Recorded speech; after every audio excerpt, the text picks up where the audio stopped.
Hello everybody, welcome back to the show. My name's Dodgy Git. This is Dodgy Git Show 110. Yeah, I take you back over here to the COVID inquiry, where we'll continue with today's part 2 of Goings On with Boris. Thanks for joining me, everybody. Much love to you, your family, and everybody around you. Let's listen to what you've got to say. Say so. The implication is that he was at pains to try to alert you to the problems he saw it, and he was required to raise the matter with you repeatedly. Do you recall a repeated number of attempts to raise the alarm with you in that way? Thanks for being here. I certainly recall the conversation on the 7th of January, and the context, and I remember thinking about it and saying to him, well, keep an eye on it, and I've set out in my statement my initial instincts about it. I don't, to be frank, remember all those conversations, but it's true that we would have spoken on many occasions because we generally spoke quite a lot. I think that in that period, January really to the end of February, towards the end of February, COVID was pretty much like a cloud on the horizon, no bigger than a man's hand, and you didn't know whether it was going to turn into a typhoon or not. And I certainly didn't. I was unsure, and it became clear much later. The matter was first raised with your Cabinet Secretary, Mark Sedwell, formally on the 21st of January, which was the date, in fact, of the World Health Organization first novel coronavirus situation report. Do you recall when the matter was first brought officially to your attention? You were obviously aware from news reports, and you'd been aware from your conversations with Mr. Hancock as to the possible crisis or the emergence of this virus in China. But when officially do you recall it was put before you? I'm sure it's in my in what I've submitted to the inquiry, Mr. Keith. I think certainly there are cabinet discussions in January and in February, and a crescendo of activity about it. But in government, it wasn't yet being escalated to me as something of really truly national concern. Indeed.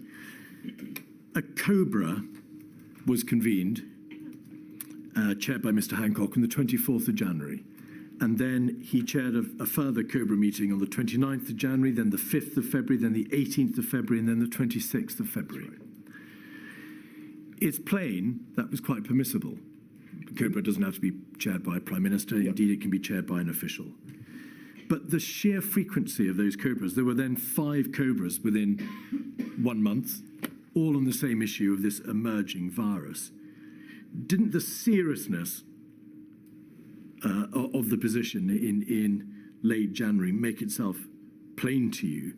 How could there have been a need for a COBRA every week for 5 weeks in relation to an issue that didn't require your direct involvement as the Prime Minister? I think for the reason you've given, which is that a COBRA is a regular occurrence in government when there's something that a particular government department is leading on. In this case, it was health. The possibility of a coronavirus pandemic, which was only declared by the WHO on the 12th of March, was not something that had yet been, it hadn't really broken upon the political world, certainly in my consciousness, as something of real potential, a real potential national disaster. And in that period, end of January, beginning of February, it's not much in the political world. I wasn't asked about it, for instance, at all at PMQs. Were you even aware that Mr. Hancock was chairing COBRAs to deal with a new and emerging respiratory virus on those 5 dates? I think that I was aware that Matt was handling it. I couldn't swear that I was aware that he was handling it in that way on all those particular dates. My instructions to him were to keep me posted, and I would do whatever I could. Keep me posted. That's all he said to him. Keep me posted. Clearly, by the end of February, I'm getting anxious about what we're doing. We'll come there. Did you, or do you recall having any debate with your advisors as to whether or not you should be chairing those Cobras, all the time, or whether or not people's the seriousness of the position required you to chair the Cobras at the end of January and throughout February? Yes, I think there's an exchange. I remember talking to my private office and saying, this is clearly becoming an issue of national. 24th of February. That girl sat at the desk. Before that date, for the months beforehand, did you think to say to your officials, she knows what he was like? The Secretary of State for Health is chairing a Cobra now on a weekly basis to do with a fatal viral pandemic, which currently is just spreading. Hadn't yet been declared as a pandemic. It hadn't been declared as a pandemic, but by the 16th of January, it had spread to Thailand and Japan. The scientists in the United Kingdom had reported on the 12% hospitalization rate. It was clear from the material in government that only a small fraction of the infections in Wuhan were being detected, and there was already evidence of limited human-to-human transmission, all by the 16th of January.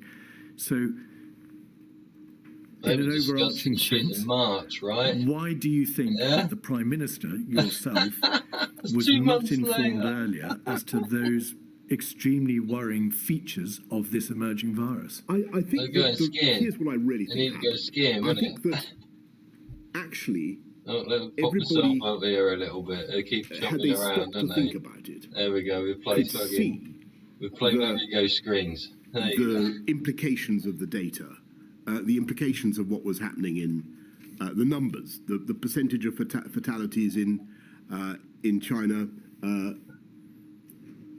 But I don't think that they given to any necessarily drew the right conclusions in that early phase. Off then? And which is no fault of theirs. I think what happened was something that was completely outside people's living memory.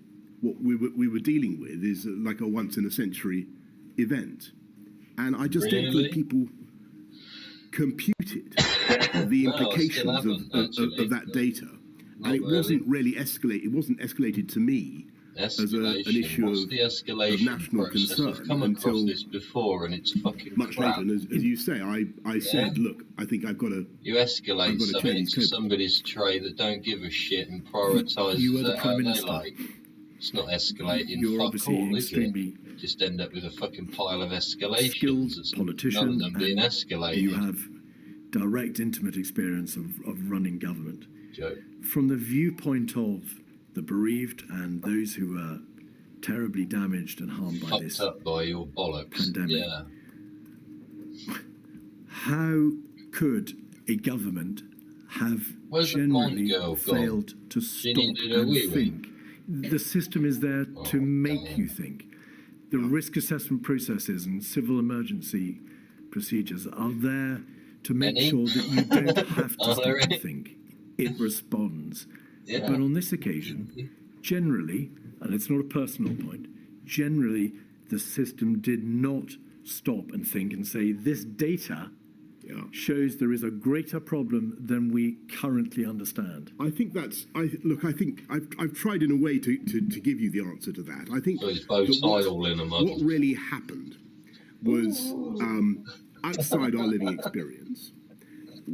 We hadn't seen something like this for a century, and unfortunately what we did remember was not helpful, because what we did remember, what the system did remember, was things like SARS and MERS and swine flu and so on, other zoonotic diseases that certainly had an impact in Asia, which is what we were seeing, but ultimately were relatively, if not wholly, benign in the UK.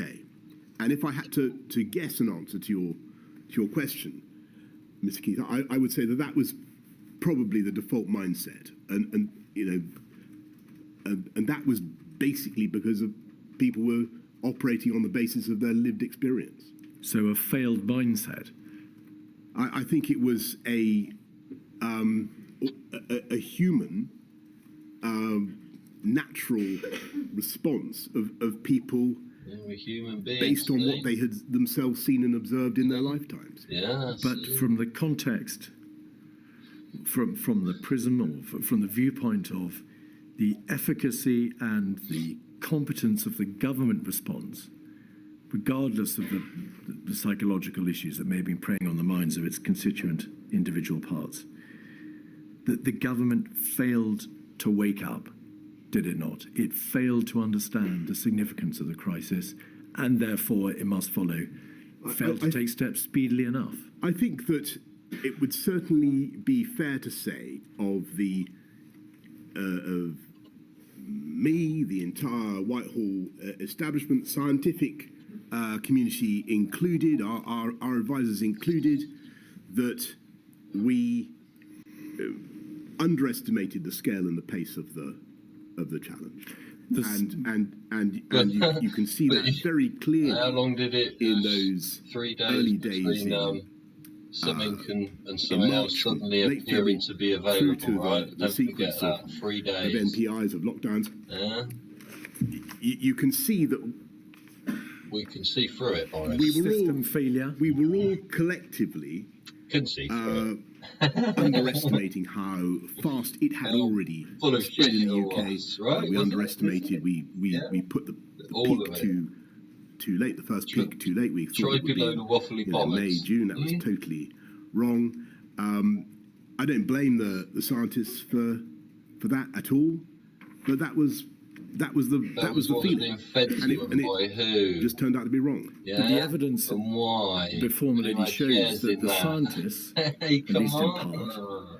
were aware by the end of January of the Inquiry. hospitalisation All rate, these people of sat the there, fact look that at all those the young number of infections people. was Like, grossly this is being, your fucking was country, grossly your underestimated, fucking procedure, that there your was book, your policy, your self-sustaining fucking way human-to-human of life, your transmission. society. They were aware by You're going to put the up beginning with of this February fucking bollocks, that there was no effective or test, what? trace, Yeah. control, You're isolate gonna system in the listen to United it. Kingdom. You're So gonna once the swallow it. virus spread beyond China It and could be became presented to you self-sustaining, on there a was no plate effective with means of fucking stopping little its entry into the flowers United on it Kingdom. and fucking That was looks all known pretty to the and fucking scientists, yummy, doesn't it? You're going to at eat least it. by the beginning Yeah, of February. fucking swallow, isn't it? Why wasn't it known to the Well, on the test trace, ministers? on the test trace and isolate, on the whole diagnostics question, I think if you look at the evidence, you can see actually that we were being assured. I was being assured that we were in a good place on that until it became clear that wasn't quite right.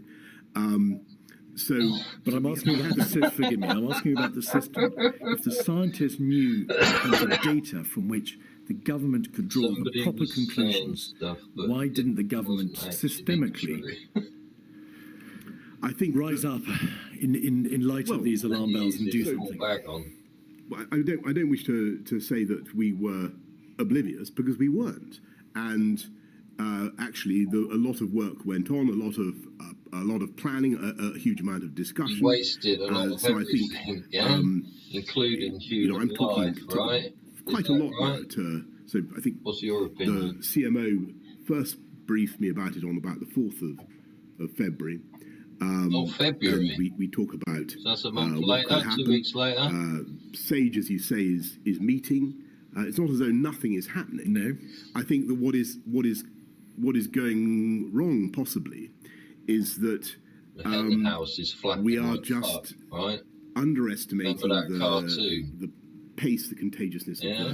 of the disease, and Is everybody doing that? you can see very clearly There's Hancock trying to from fucking pretend he's can fly. that crucial moment of transition from the 12th to the 13th of March, Fibbing little how bugman here. radically the scientific appreciation of the situation changed. I'm SAGE on one day was Forgive me, Mr. sorry, Johnson. I'm Majesty. asking about January and February, where we haven't got to March yet. Yeah, see? When did you first become aware that the It's test fucking and trace brilliant, system, isn't it, eh? whilst Analyse the government. extremely efficient in practice, Hold the could not fuckers be to extended account. beyond the first few hundred cases? That it was a system designed for high Yes. high consequence infectious diseases. It dealt with travellers, it dealt with index cases, but it couldn't really be expanded beyond 10 or 20 index cases and 500 or 600 contacts. What are you doing Yes, for you're going to have to forgive breakfast, me. I can't remember exactly when it became obvious that test and trace wasn't going to work. But there came a point quite early on when I think Boris' Chris fucking or wig does Patrick look said, banging, look, that, doesn't well, it? It's a proper test and fucking trace bell isn't end, fucking relevant old anymore because of the spread of the disease. From which you, I couldn't date that. From which you then, of course, appreciated that if the virus spread outside China and was self-sustaining, and it had already. Yes, I'm sorry. That was probably much later in March. All right, you think that was later in March? I think so, but I couldn't swear to it. There was a box note on the 30th of January, already sworn 136734. This is an email from Ronald McDonald, from a member of your office, Mr. Johnson. Is it fucking Mr. Blobby? Oh, it's not dead. Post the private office support team. Who was it from and to? Grateful if you could include the below in the box tonight. Prime Minister, to be aware the Chinese government granted the permission for the flight to evacuate British nationals from Wuhan, so we're concerned here with repatriation. The paranoia's set If we in. then go over the page, there's a reference to the WHO expected to declare a public health emergency of international concern. Where was Fauci on that And day? then also to be aware the FCO is drawing down non-official staff across Where the was network in Fauci China. on that day? The day before, on the 29th of January, there was a Cobra 56226. Cobras had You become weren't, a norm. of course, at that Cobra, Mr. Johnson. You've explained how you didn't chair a That's Cobra why there's until no March. weight given to them anymore. If we look at page 5, Becomes so regular that it'd be normal. We will see Another one of them fucking meetings again. Come on, we go. that the chair, Mr. Hancock, hears from the bollocks, CMO yeah. and Public Health England about the fatalities in China. There was evidence of human-to-human transmission, and Germany had 4 confirmed cases. Confirmed by who? Where was And then at Fauci on paragraph that day? 3, What was the The media doing CMO on said that day? the UK planning assumption were based on the reasonable worst-case scenario. There were 2 scenarios to be considered.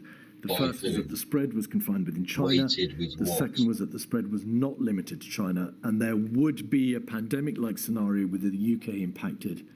The second wrote scenario is that? plausible, but it may take weeks to months. Who wrote that? The CMO sets out there in Cobra, and Milady's had evidence on this, CMO in it was understood that if the second scenario came to pass, there would be a pandemic, because once control had been lost, a viral wave was inevitable. Yes.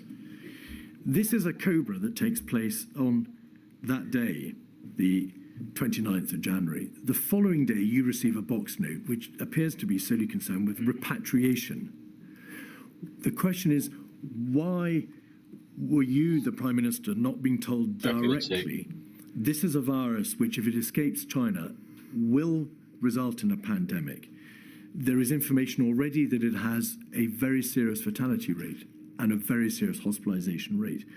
Why was that basic light bulb information not brought to your attention so that you could see the true nature of this emerging crisis? I think that I can't give you the exact reason why that that Cobra was not brought to my attention. That detail of the Cobra was not brought to my attention. But I can say that at that stage, I think that even the concept of a pandemic did not necessarily imply to the Whitehall mind the kind of utter disaster that COVID was to become. And if I may, and that may sound odd, but what I'm trying to say is that I think people were still operating they were still thinking about things like a flu, an influenza pandemic, or some of the other diseases that I've mentioned. Well, this material, along with a plethora of other documents, shows that the reasonable worst-case scenario was already being envisaged, and that was a reasonable worst-case scenario which denoted deaths to the tune of 800,000 people. So it couldn't have been unknown to Whitehall, but you say the eventuality was not aware. I didn't see that figure, and I mean, I saw a different figure, I think, towards the end of February, by which time our alarm was really truly raised. But I'm trying to give you my best explanation for why people were in the mindset that they were in. There was a cabinet on the 31st of January, 56125. If we go to page 10, please, we can see the nature of the debate. It was, of course, chaired by you that afternoon. And the Secretary of State for Health and Social Care, Mr. Hancock, says 2 cases have been confirmed in the United Kingdom. They had been, of course, confirmed on the 30th and the 31st of January. It was a very serious problem in China, a large number of cases and fatalities. And then the debate moves on to the typical infection rate of 2.5 to 3 people and the mortality rate 2%. Yes. So if the reproduction value is 2.5 to 3, that is to say 1 person will infect 2.5 to 3 people in an unimmunized population, and the mortality rate, 2% of people who were infected, or perhaps confirmed cases, is not clear, means a very, very large number of people will die. Correct? That's right. The debate in Cabinet, page 10 and 11, deals with repatriation. The Department for International Development examines developing countries where the risk of spread of the disease was high. Spread of the disease globally would be a big problem for those countries and could also mean further evacuation of British nationals. So the debate focuses almost exclusively around the position abroad, the repatriation issue, and despite the reference to the mortality rate, the reproduction figure, and the knowledge which was already in the possession of government hello to that there was Amelia confirmed Clark. cases outside China with sustained human-to-human transmission, nobody stopped to say this means inevitably a huge number of deaths, a wall of death, and this country, if it escapes China, being overrun by the virus. A wall of death. Yes, I think the word inevitably there is the one that I would pick up on, because I think if you look at what ceramics, some shit. the Secretary of State for Health told the Cabinet, he said if the Chinese he said if grip it, then it won't be a problem. But if China don't grip it, then that could be very serious. But your point is still basically a good one, which is that we had to think about what happened if China didn't grip it, and I think we just have to put our hands up here and say, look, I think because of the absence of collective memory, because we were operating under a different set of assumptions, I don't think that we were able to comprehend the implications of what we were actually looking at. And I think that, let me put it a different way. I think if we saw me first running this morning, as I said right at the beginning, nice. If we had collectively stopped to think about the mathematical implications of some of the forecasts that were being made, and we believed them, we might have operated differently. The problem was that I don't think we attached enough credence to those forecasts, and because of the experience that we'd had with other zoonotic diseases, I think collectively in Whitehall, we neglected. There was not a sufficient, we neglected loud enough klaxon of alarm. I don't blame people. I just think it was you people out there, the experience that they'd had all their lives. The material, Mr. Johnson, shows how at various stages you warned against overreaction. You made the point that SARS and see, fuck it. You could. I forgot. As some had feared at the time, BSE had not resulted in the levels of deaths which some had forecast.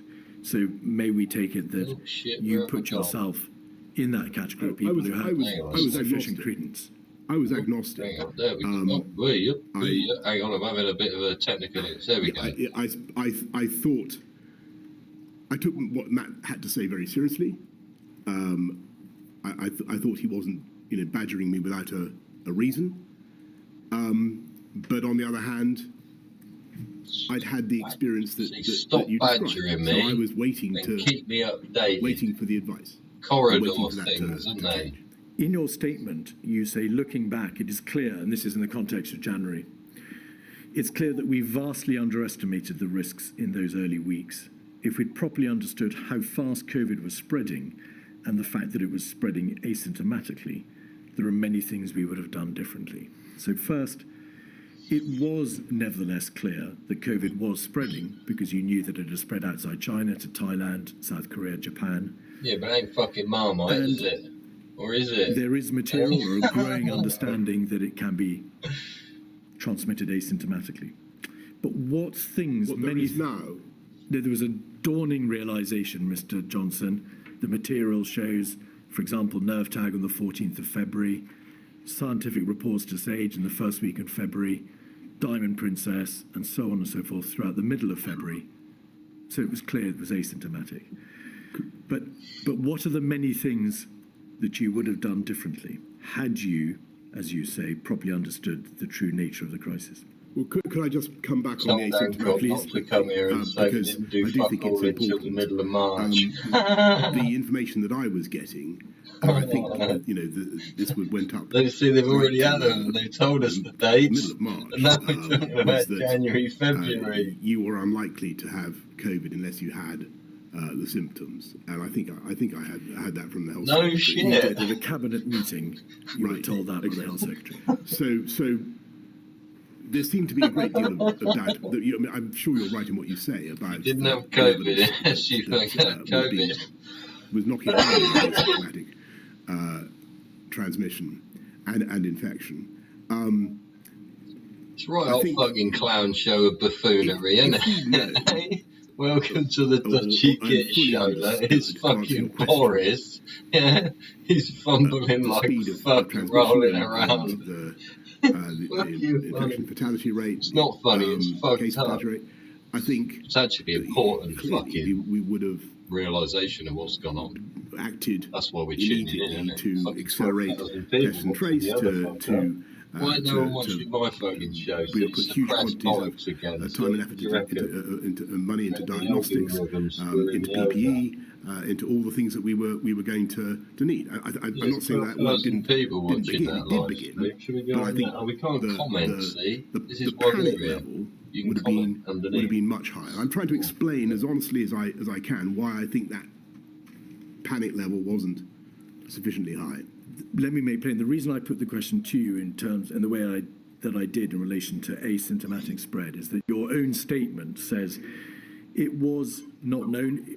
If we had properly understood the fact that it was spreading asymptomatically, then there are many things we would have done differently. Yes, sorry, I should say you didn't know. You've explained that you didn't know it was spreading asymptomatically, but my suggestion to you is important parts of the government knew by mid-February that it was spreading asymptomatically and that there was therefore a governmental failure to act on that information in the way that you have very eloquently described. Well, I can't comment on that because I don't know what Matt said. He said the middle of March, didn't he? Of asymptomatic transmission in February. I do remember what we were being told. I do remember the view around the cabinet table. I mean, the one thing that has troubled me a lot, I'm sure we'll come on to it, is the March discharge policy, where clearly the question of asymptomatic transmission would have been relevant. I'm so sorry to interrupt. Can we come back to that? There's an important contextual position which has to be set out for the purposes of that debate. There is evidence before the inquiry that the chief medical officer told Mr. Hancock at a meeting on the 28th of January that there was credible evidence of asymptomatic transmission within Germany. Was that a fact of which you were aware? Did you know that? No. CMO's... Mr. Hancock had been told there was credible evidence of asymptomatic transmission within Germany at a meeting on the 28th of January. Well, if I was told that, I've completely forgotten it. My memory... He just said Hancock was dealing with it, and he said, keep me updated. I've told you. What you, Mr. Hancock, was told. Sorry, Mr. Johnson, Mr. No, sorry, I'm sorry, I understand, my lady. What I meant was, if I knew that Chris had told Matt that... There you go, Boris is straight. Gone from my mind. What I remember about asymptomatic transmission is that insofar as I paid attention to it, it was not thought to be taking place. Borders. Your statement states that the advice that you got consistently from the CMO, the government chief scientific advisor in SAGE, was that closing the borders wouldn't work. If you close them dramatically or stringently, then of course there are very just that says it all. Intensely difficult practical Chris told Matt this. And if you just have screening or light touch restrictions, then they may Matt didn't keep me updated. He just held the information until another fucking meeting. You received that advice, in fact, consistently because from he wanted to present it on the 5th of February, through a cabinet meeting on the 14th of February, and through to the end of February. It was consistent advice. What does keep me updated? Thank you. And that is one of the most fascinating things about the scientific advice during this. Matt could have stood there in the corridor and gone, behaviours. What the fuck does that mean? Keep me updated. Oh, well, we'll do it in the Code meeting then. Obviously, other MPIs were thought right? They moved up and down in the value that people put on them. But when it came to borders, there was an overwhelming scientific consensus, as far as I understood it, that trying to interrupt the virus with tougher border controls bought you really very little.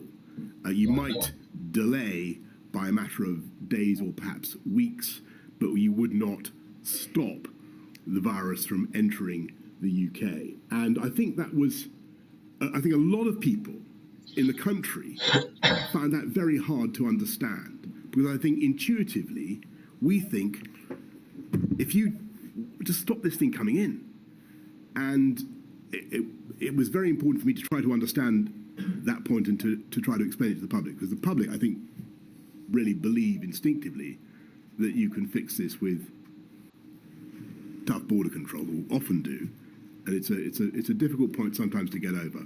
Mr. Cummings says in his statement that you asked rhetorically, aren't people going to think we're mad for not closing the borders? Well, I may well have said something like that, but I think that I think it was a question that people were asking. He also says, Mr. Johnson, that because of your general attitude that COVID was like swine flu, you weren't particularly inclined to challenge the scientific advice at all, to the effect that border restrictions would make no difference. Is that true? Well, the two statements seem to me to be inconsistent. Well, is it true or not? I certainly thought it was. I thought it was a point worth picking up with the scientists. I wanted to understand the reason why border controls didn't work. But in retrospect, you can see that they were right. Countries that did try to use borders as a way of containing COVID really didn't succeed in that. So did you pick the point up? You say, I think it was a point worth picking up with the scientists. Did you push back in any way with the scientists and say, can that be right? Is there not anything that can be done to at least restrict the spread of the virus now that it's left China? I certainly remember many conversations about borders. Quite how adversarial I was, I couldn't tell you. All right. There was a stocktake meeting on the 4th of February, 146558, when, in the context, Mr. Johnson, of a general debate about the DHSC, hence the description stocktake meeting, the Chief Medical Officer gave an update. Following an update from the CMO, the Prime Minister stressed the need to continue to explain our stance to maintain public confidence in the plan.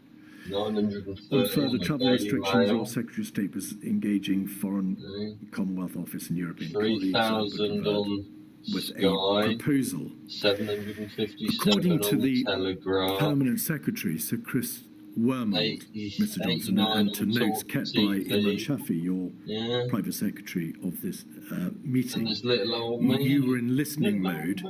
There was a discussion about possible fatality numbers. But you expressed scepticism about those figures, the fatality numbers, and you noted, they say, that high fatality figures had been given for BSE, bovine spongiform encephalitis, and swine flu. Is that right, that you expressed scepticism about the possible number of deaths? I don't remember that, but I do remember. I certainly remember the BSE scare, and I remember the immense destruction that did to the agricultural sector in this country, and you know the way that all turned out. It was horrific. I think it would be fair to say that I wanted to probe them on their forecasts and to try to understand the basis on which they were making them. You've described how the Whitehall system, the process of government in Whitehall, failed to have a light bulb moment and appreciate the seriousness of the position. See, Whitehall pods, is that all military being informed about folks, the right? possible fatality numbers, but expressing Military scepticism folks, and the fucking drawing sons and daughters of fucking rich people that keep their head down. It was a in lost this opportunity country, on your right? part to drive the system further forward with rather more urgency than appears to be the case. I certainly would accept that my mindset, like the mindset of, I think, the overwhelming majority of the ministers and officials in Whitehall in that period, Jan to mid-Feb, was not as alarmed as we should have been.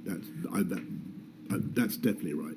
236371, page 37. Mr. Cummings sends a text to what was called a number 10 action group. It's dated the 6th of February, so it's early in February. We know that you were party to this WhatsApp group because your name appears at the bottom, Mr. Johnson. Dominic Cummings, we need a briefing on corona tomorrow. Chief scientist told me today it's probably out of control now and will sweep the world. Will be major comms exercise. Sir Edward Lister then refers to the Cobra meeting, which was clear that China is probably losing it, and once it reaches us, not if it reaches us, once it reaches us, it will not peak for 3 months. Dom is right, the comms is key. And then you say, yes, please, need to talk coronavirus comms at 9. Now, putting aside the issue of whether or not what you said about the mindset of government applied to Mr. Cummings, or the chief scientist who refer there to probably out of control now and will sweep world, why was there a focus, by way of the singular response to that information, on comms? Why didn't any of you say, well, if this virus is probably out of control now and will sweep the world, bearing in mind the fatality numbers, the IFR, the hospitalisation rate, why did none of you say, we need to take steps now to deal with infection control, prevent the spread, alert the population, we have a major problem, not focusing on communications? Because I think that it's your point about the infection rate, fatality rate, the consequences. I think that when you read that an Asiatic pandemic is about to sweep the world, you think you've heard it before, and that was the problem. How much weight was given to it? So I say we need to talk about it, but I think it would be fair to say that the scientific community within Whitehall at that stage was not telling us, that I was not being informed that this was something that was going to require urgent and immediate action. But you knew, and I think that although you're right that we could see the mathematical implications of the reasonable worst case scenario. I think the problem was that we didn't think, and this was our mistake, we didn't think that the RWCS was very likely to happen. That was the problem. We'll come to that. So when I get told, anyway, forgive me. But BSE did not have a 2% fatality rate. Swine flu did not have a 2% fatality rate. So when you say there was an institutional failure to realise the seriousness of the position because of prior Asiatic epidemics, or because of BSE or swine flu, the difference was, and it was known to government, was that COVID had a 2% fatality rate, and BSE and swine flu had not.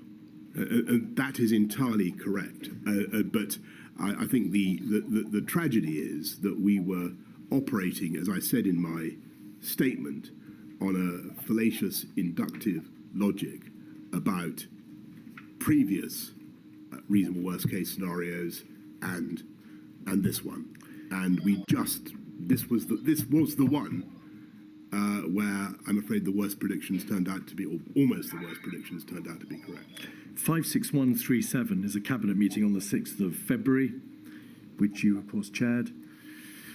On page 6, so that the public can understand, Mr. Johnson, that this document, which is minutes of the whole cabinet meeting, has large parts redacted as being sensitive and irrelevant because, of course, cabinet dealt with many other issues other than just coronavirus. But on this page 6, cabinet turns to update on coronavirus. It's very serious. Official estimate was around 28,000 cases, but that's likely to be a significant underestimate. The virus didn't appear to have been contained in Wuhan. The mortality rate was only around 2%. There is a reference to a ministerial exercise on this page. So what date is this cabinet? This is the 6th of February. There we are. There will be a tabletop exercise the following week. Tabletop, get the Lego men out. Right? What was your understanding of that tabletop exercise? Did you attend it? I didn't. Did you have any role in that? I didn't attend it. I'm sure my officials did. All right. Like and then just 3 lines above it, the central point to make was that the government had a plan cheese and wine, to deal with this illness, and this was guided by science. Did you ask in the course of that cabinet meeting what, bluntly, is the plan? Fuck you then. I understood the plan to Thanks be for asking. From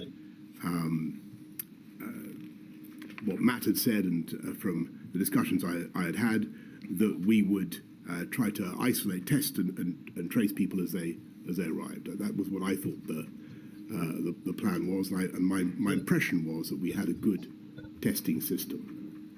But I don't.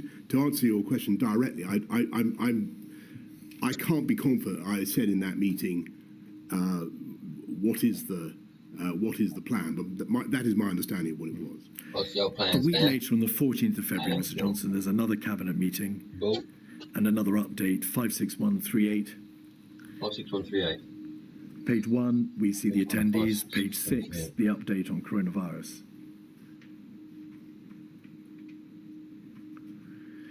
The Prime Minister said the government and the country needed to be ready for the coronavirus situation to get worse.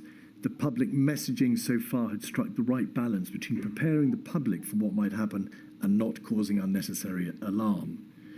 Your focus there, Mr. Johnson, appears to be on messaging, on communications, on ensuring that the public are aware but they're not caused undue alarm by an overreaction. Where was the debate at your urging about infection control measures, the practicalities, the nuts and bolts of stopping the virus from spreading irrevocably throughout the United Kingdom now it had left China? Well, I'm not certain that so first of all, on messaging, messaging was incredibly important. Messaging in the end was the most important tool we had to deal with the virus. I don't think we should deprecate the importance of messaging. As for measures to tackle infection, spread of infection, within the country. We've talked about borders and we've talked about test and trace. Borders didn't really offer a panacea.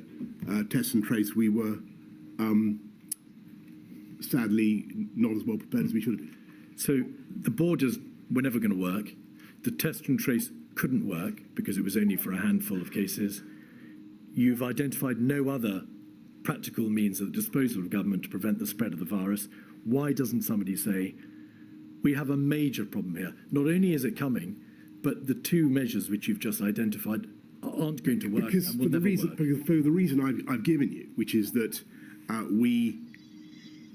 although we can see the RWCS and we're seeing these numbers, we are not yet believing, perhaps irrationally, but we're not yet believing that the RWCS or anything like it is going to happen, and that's fundamentally the problem. Page 7, there's another reference to the government's plans. There were plans in place. Top of the page, concluding, the government's chief medical officer said that if the virus became widespread in the United Kingdom, there were plans in place. When the chief medical officer told you that, what did you make of it? Bearing in mind that if the virus was widespread, it would necessarily have extended beyond the limited test and trace system about which you were beginning to understand something, and the borders have obviously failed. What were the plans, did you think? I think that he's referring there to testing and tracing, but plainly that was inadequate. At a certain stage later in the month, as I think I say in my statement, Chris did brief me about NPIs, about lockdowns and other measures. Indeed. On page 8, you sum up the meeting, Mr. Johnson. You're grateful to the Secretary of State for Health. It was challenging to convince people, grateful to the Secretary of State for Health and Social Care and his department for their work, and particularly for getting the balance of communications right. There was potential for the virus to have a large impact on the UK's economy. Was it because of the mindset to which you have referred the inquiry that you didn't say there is potential for this virus, indeed a probability now, that it will kill, rather than focusing on the economy? Because I didn't say that because you use the word probability in the sense of, I suppose, meaning an overwhelming likelihood. That was not what we thought, or not what I thought, certainly. All right. But I did think that we were now in a situation, almost certainly, where we were going to have to take a lot of measures to contain it that would be costly and difficult. So that's the point. And if you think about it, that was my BSc. You're notwithstanding your excellent point that it wasn't nearly as fatal as people had originally said. It costs an awful lot of money. COBRA on the 18th of February was not a meeting that you were present at, but if we could just have up 56227. In broad outline, Mr. Johnson, and we can see this, I think, from page 7, the director of the Civil Contingency Secretariat says to Mr. Hancock, who chaired the meeting, paragraph 7, there was work to be done to create a clear plan of activity. It's not appropriate for me to ask you what was meant by that phrase. Sorry, this is Matt speaking, is it? No, that's the if it's paragraph 17 on page 7. The chair invited the director of the Civil Contingency Secretariat. This is her responding. Who's feeding Chris Whitty information then? Were you aware? Is that Fauci? As Mr. Hancock has acknowledged and has told the inquiry, by this date, the 18th of February, that, quote, there was no rule book. The system had to build many parts of the response from scratch. Where's the incoming and there was stream of no genuine central information government plan coming from? other than the Only old Whitty? 2011 The rest planned is flu strategy. speculation and Were you told fear-mongering that? and I was not populism. told that, but that became apparent as the days went on, and clearly, one of the things I hope in this inquiry is that we will have a much better system of planning for these types of events. 146563 is an email chain between your private secretary, Imran Shafi, the government's chief scientific advisor, Sir Chris Whitty, and Catherine Hammond concerning the coronavirus in Italy. And to get your chronological bearings, on the 21st of February, so 3 days before, Mr. Johnson, 11 municipalities in Italy, you'll recall, had locked down the population of those municipalities. And also, I should say, the Diamond Princess affair, that is to say, the explosive outbreak of the virus on that cruise ship, had become apparent, as had the figures of the number of people who showed no symptoms on that boat. But to turn to the document itself, your private secretary says it would be good to see where we get to post-Sage tomorrow. At some point soon, I'd like to start exposing the Prime Minister to the potential decisions he might have to take in short order on this. At that moment, it's been fairly abstract with him, I think. Now, plainly, Mr. Johnson, you can't go digging around in other people's emails or in government systems to find out for yourself what's happening. You have to be reliant upon what you're told. What was your general state of information, the general level of knowledge at this date, now in the dog days of February? Okay, so by my memory now is that I think the scenes from Italy really rattled me, and it was. I thought, I remember seeing a note somewhere saying that the fatality rate in Italy was 8%. Because they had an elderly population. I thought, well, my God, we've got an elderly population. This is appalling, and this can't be. And I thought my instinct was this cannot possibly be right.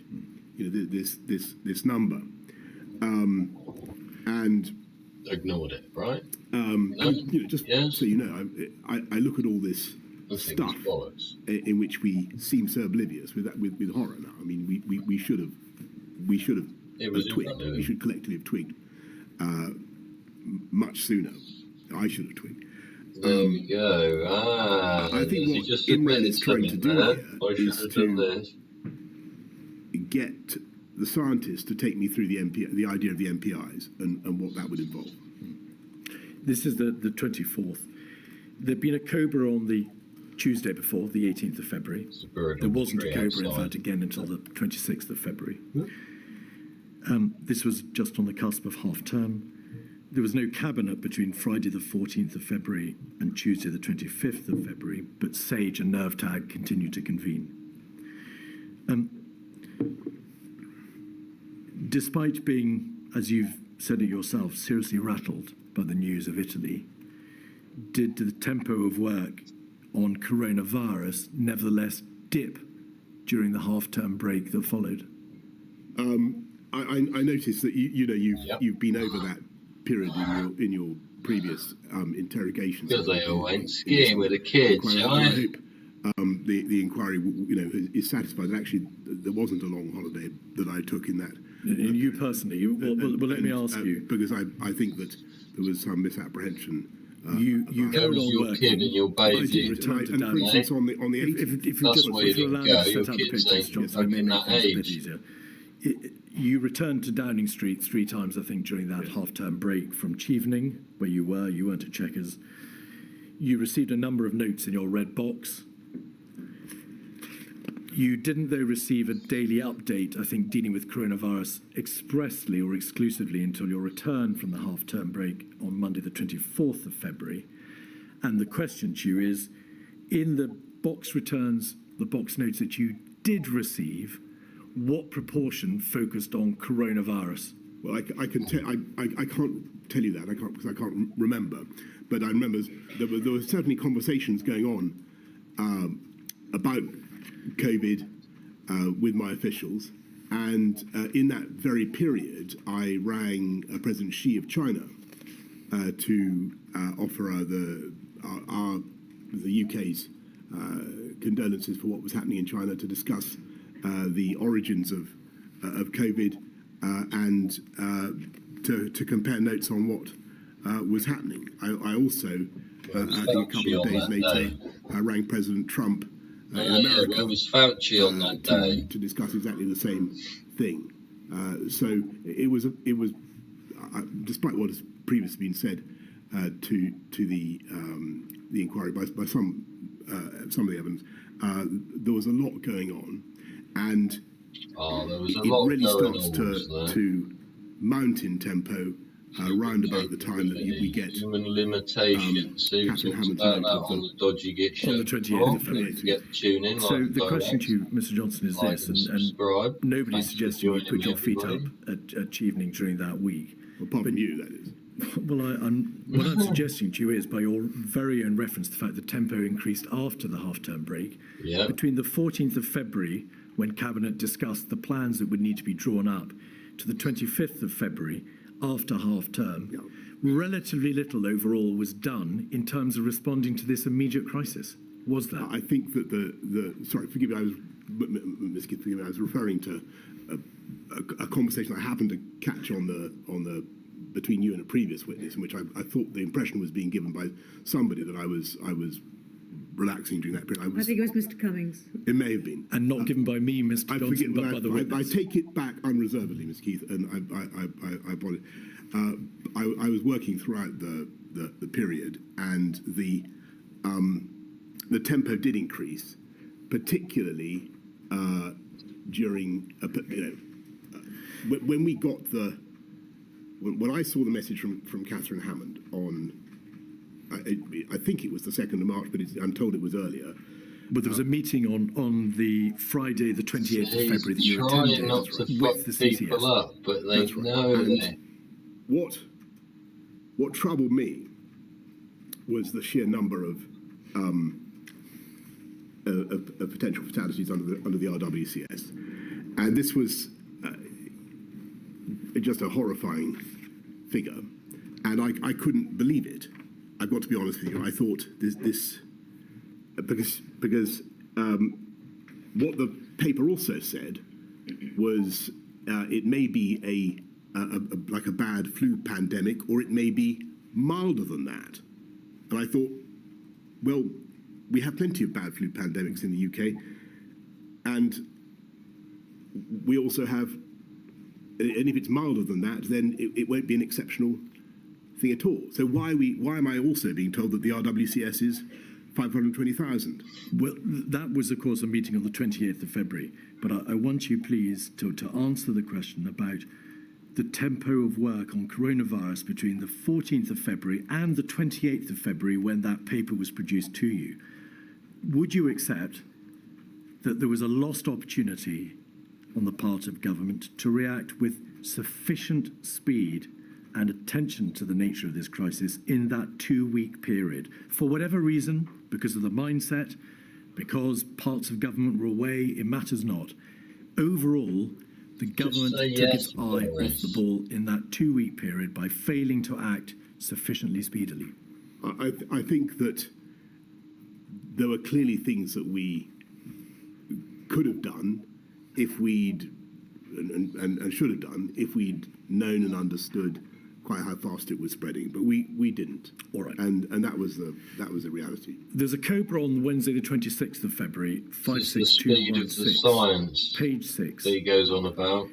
We can only This is adapt a to crucial adjust, moment, but although it's not to again the a rate COBRA at that you which were present at, it's being Mr. Johnson, dictated but as it an is income, a COBRA right? of the An utmost incoming seriousness. issue or problem. Because Maybe on page 11, we'll be going to lunch the soon. chair, Mr. Hancock, said the reasonable worst-case planning assumptions looked close to becoming the reasonable planning assumptions as cases in Italy demonstrated the need for heightened alertness.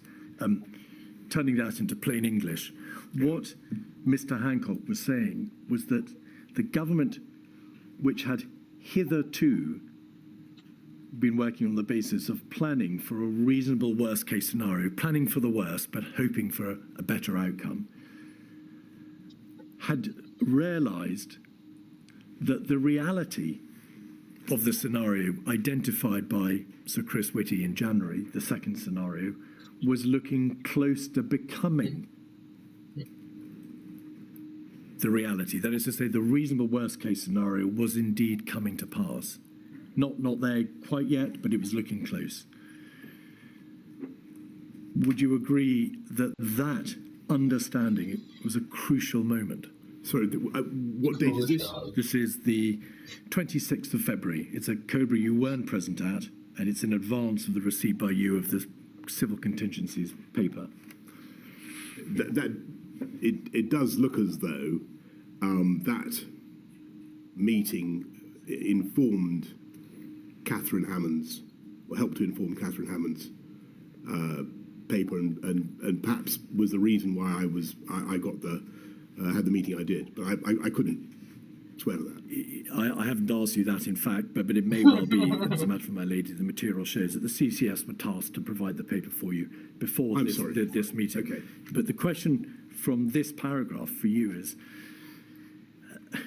as the Prime Minister, were you told that the COBRA, which you had not chaired, had been told that the reasonable worst case scenario was looking close to becoming the reality? I don't remember that. I don't remember that. The CCS paper, 28th of February, is 182331. That was Hancock's job to do so. The first Keep me paragraph, informed, Hammond he says, said. COVID-19 looks increasingly likely to become a global pandemic, although this is not yet certain. It's the first sentence of this report. Did you ask Miss Hammond, how can it not yet be certain when the virus has escaped China, there is sustained human-to-human transmission outside China, there are cases now in the United Kingdom, and we have no means of preventing its spread? Why is she saying it's not yet certain? I think, I don't know the answer, why she's saying that. I think, formally speaking, it had not yet been declared a global pandemic, and I think it was up to Tedros Ghebreyesus at the WHO to do so, and maybe she's referring to that. But I read it as meaning it's not yet certain to be a major problem. Paragraph 2. Interpretation, see, translation Based on existing assumptions for severe pan-flu outbreak, in a reasonable worst-case scenario, about half of the UK's population would become ill, and up to 520,000 people could die as a direct result of COVID-19. Just pausing there, note the reference to could die as opposed to would die once the virus has self-sustaining community transmission. The scientific advice is to use these numbers for planning. They're not a prediction. Did anybody at that meeting, or the meeting in which you had, and we'll come to the actual meeting itself in a moment, but did anybody at the meeting at which this paper was discussed ask Miss Hammond, why is the sole paper from the Civil Contingency Secretariat, the crisis management body in the heart of government, suggesting that these figures are not a prediction when, as you've just described, the information to COBRA on the 26th of February was saying the reasonable worst-case planning assumption looks close to becoming reality? I can't answer that question, but it's a very good question. Page 2, paragraph 9.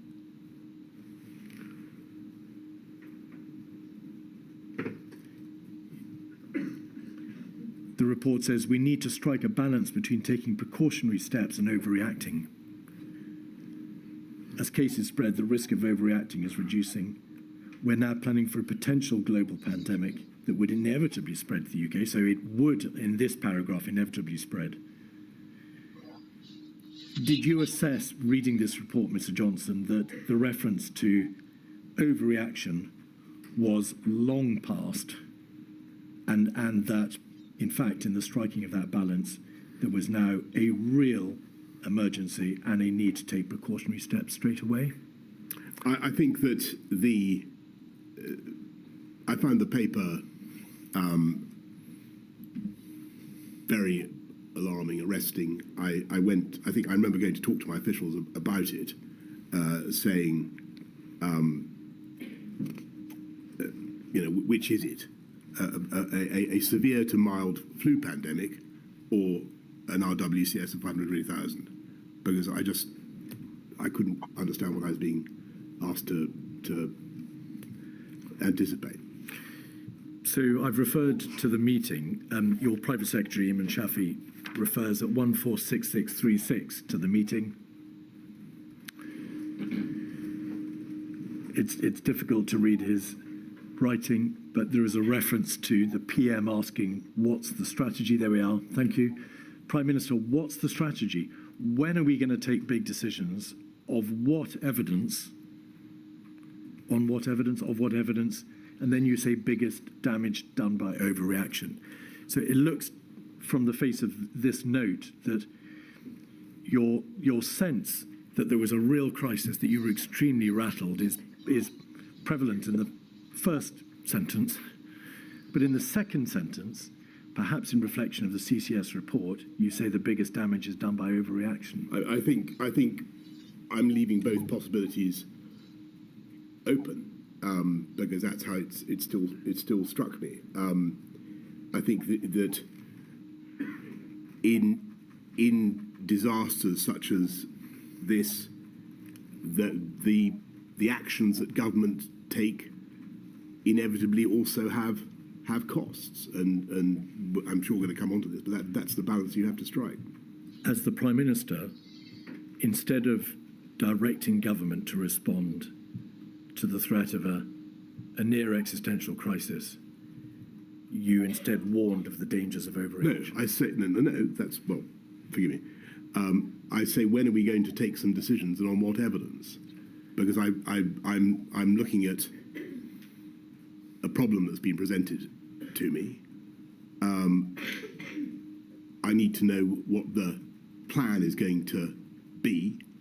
I've told you that I don't like the look of the way it's going in Italy at all, and we need to do something. And that is the day, I think, the 28th, when I remember, though I'm not sure if Chris would confirm this, I remember having a long conversation with him at some stage around that date, when he takes me through MPI's, what we later refer to as lockdowns, and he tells me about the pros and cons, he gives a sketch of the behavioural fatigue argument, and he takes me through the issues. So I think what I'm saying is, well, if this is the problem, then when am I going to be given a menu of options about what we're going to do about this? The readout from the meeting, 136750, shows that you called for a major ramp up of OGD, other government department activity on domestic preparedness.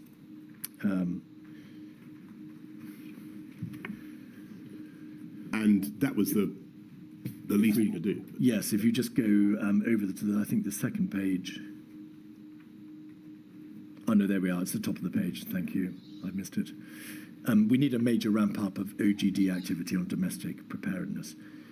We should use the COBRA meeting to land this point with the Secretaries of State. The Prime Minister agreed with the approach to publish an action plan. That's the plan that was published on the 3rd of March, was it not? Contain, delay. He'll review the plan itself over the weekend. You read the draft plan over that weekend, did you not? The 29th and 30th of February. The first plan, yeah. 28th of February and the 1st of March. And you agreed to the need for early emergency legislation. Middle of March. And then there's a debate about repatriation. Do you, with hindsight, and I emphasise hindsight, Mr. Johnson, accept that the level of seriousness may not have been sufficiently communicated in this direction from you? Do you say you did enough? I think that I did what I could. I think the problem is that actually, if you exclude borders and test and trace is not as good as it cracked up to be, and if you're told that we've got ample supplies of PPE, I was finding it hard to conceptualise exactly what we should be doing, except for the MPIs, and that was the only thing that I'd been I'd been given, and we had no plan for that. And I don't think the concept of lockdown, or even the word lockdown, had yet emerged. Indeed not. There was a 25th of February SAGE meeting where non-pharmaceutical interventions were debated, but they didn't include lockdown. There was a debate about extreme social distancing at the beginning of March. Lockdown doesn't appear to later. It doesn't. But your answer, Mr. Johnson, is I think the problem is that if you exclude borders and test and trace, is not as good as it's cracked out to be. And if you're told we've got ample supplies of PPE, I was finding it hard to conceptualise exactly what we should be doing. That debate, that realisation on your part that there is no effective border control, the PPE may be deficient, that there is no effective test and trace, scaled up test and trace, isolate contact system, is absent from all this material. That debate simply doesn't take place. There is no general realisation the virus is coming. It's a 2% fatality fatality rate or 1% fatality rate, and we haven't got the measures in place to be able to deal with it. That debate doesn't take place. And I think that's right. And I think it's basically for the same reason that I've given, which is that although people intellectually can see that the RWCS could happen, as Catherine Hammond puts it, they still don't think that it's very likely to happen. And that's the reality. Now, in March, on the 2nd, you chaired your first COBRA. 56217. If we look at page 5, paragraph 2, we can see that you're told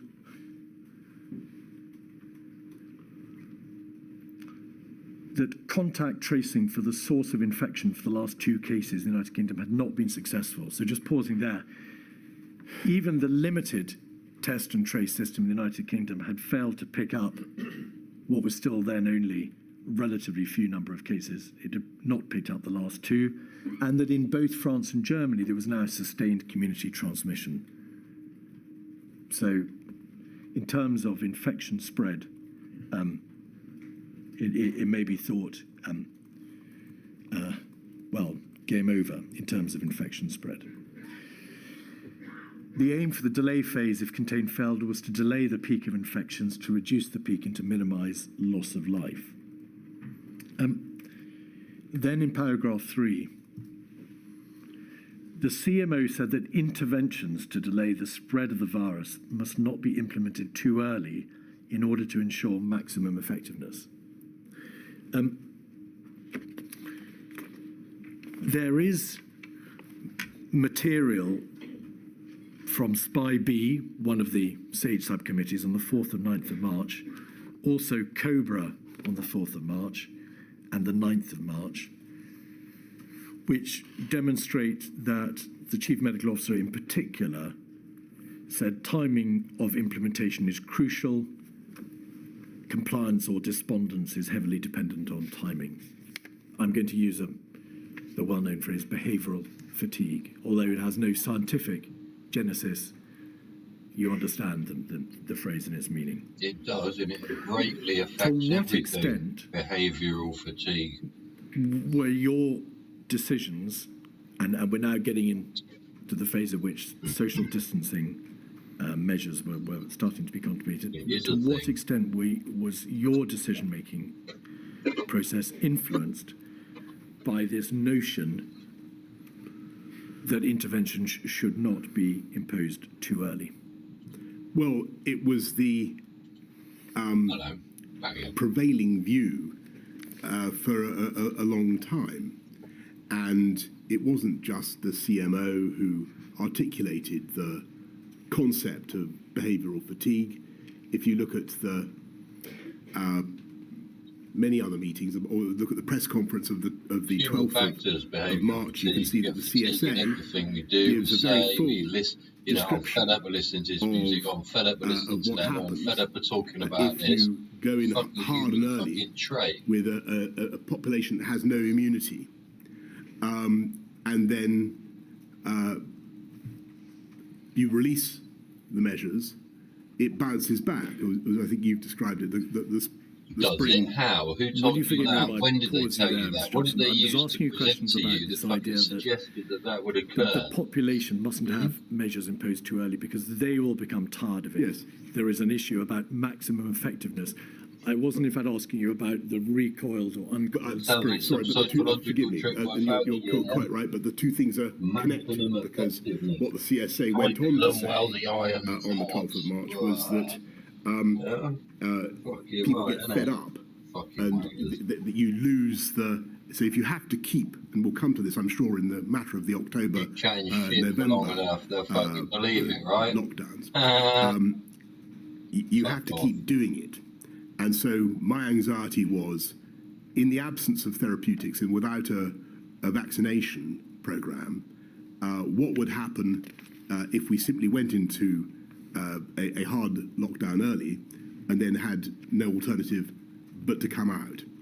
And so to answer your main question, that was an anxiety, a problem that was very prevalent during those early days. This issue appears to have been raised with you at a relatively early stage on the 2nd of March. We must not implement too early in order to ensure maximum effectiveness. To what extent do you think it likely that you would have proceeded to implement measures earlier than you did had you not been told you mustn't go too early to ensure maximum effectiveness? What is the impact of this? Should the inquiry make of this debate? Is it important? Did it make a difference?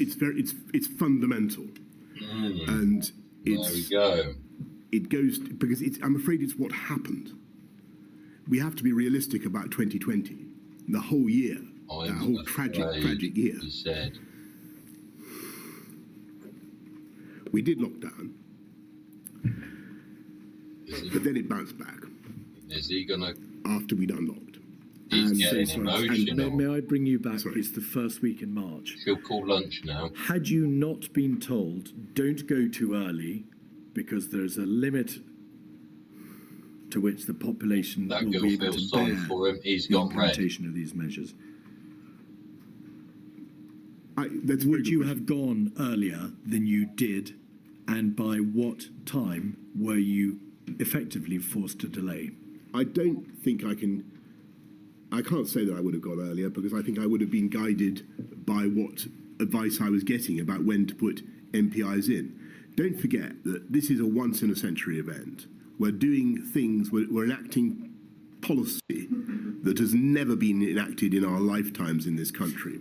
Making sure And he needs to or not. To do it at the drop of a hat is very logistically difficult, but it was. We knew Boris would come up with something after not all his something you rushed education. We into. knew he was But going to having be been fucking told by the leader CMA, at some point, or our be careful, generation knew he don't was. go too He's early been trained for because it. the population might not wear it. Did you consider saying to him, well, in this general Whole debate thing's about incredible. pharmaceutical interventions, Anybody and social think it was distancing, planned? the public health demands, Yeah, he put his hand up. He wants the to go. likelihood of death and hospitalisation Yes. demand that we take these measures, regardless of whether the population are prepared to put up with it over time. I reckon Did that you girl's push into back horses. That's why their hair's against got a bump in it. She had this- it in a ponytail over this weekend. notion She's been of riding don't horse go in. too early? I thought that the short answer is no. I don't remember. I don't remember saying to myself, absolutely candidly, I don't remember saying to myself, "This is so bad, they must be wrong. I must overrule the scientists, or I must ignore the scientists. I must go." No question of overruling the scientists. So they- You were correct. following the science. Correct. Forgive me. I must ignore. Well, he's thinking it through, isn't he? That's a very important distinction. I must ignore the scientific advice and the threats to public health and of worse outcomes if we go too early. And I must simply maximise. I've got to deal with the problem in front of the windscreen. I've got to deal with it now.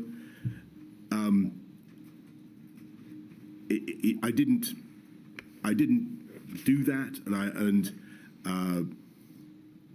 perhaps with hindsight I should have done. But as I said to you right at the outset of this hearing, I just don't know the answer. No, that's clear. Mr. Keith, is that a convenient moment? But by all means. I'd say It's just that so. we usually break every hour and a quarter, and I think that's probably enough this morning. Thank you. Right, now I'm 20 moving to 2, myself please. over. There we go, everybody. 20 to 2, she said to be back. Right, let's, whoops. Right, there we go. Well, there we go, everybody. That was part 2 of Boris this morning. At the Covid-19 inquiry in the UK there, they're reviewing what the fuck happened, who said what to who, gaining important feedback for proactive continuous improvement, right? Yeah. 20 to 2, that's an hour and 5, no, hang on, that's 55 minutes away. If you'd like to click the bell, yeah, subscribe, but come back in 55 minutes. At 20 to 2 UK time. It's 13:40, yeah, UK time, GMT. What did you think about what Boris said? What did you think about the questions that were asked? Do you think they correlated for a start? Do you think enough has been asked? I could see Boris there getting emotional.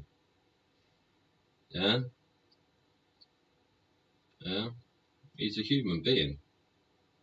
And is just doing the job with the shit that he's got to do it with. Maybe we realise that the industry that is politics, yeah, needs a review, an overhaul. Anyway, a lot to think about. I hope you are well. I hope people around you haven't been affected.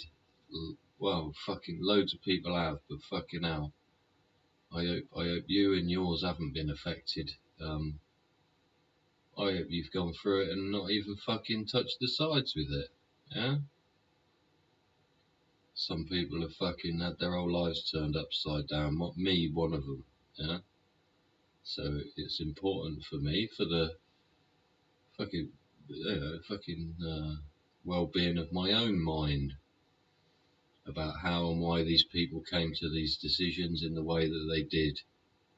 Yeah? Anyway, catch me in part 3. We'll try and come back if we're not doing other things. In 50 minutes or so. Alright? My name's Dodgy Git. This is a Dodgy Git show 110. Yeah, so we'll be in 111 coming back in a minute.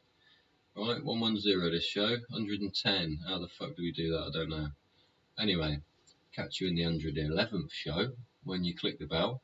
And we come back in 50 minutes and watch Boris answer a few more questions at the Covid-19 inquiry. Yeah, I'm Dodgy Git. I'll see you soon. Bye bye bye.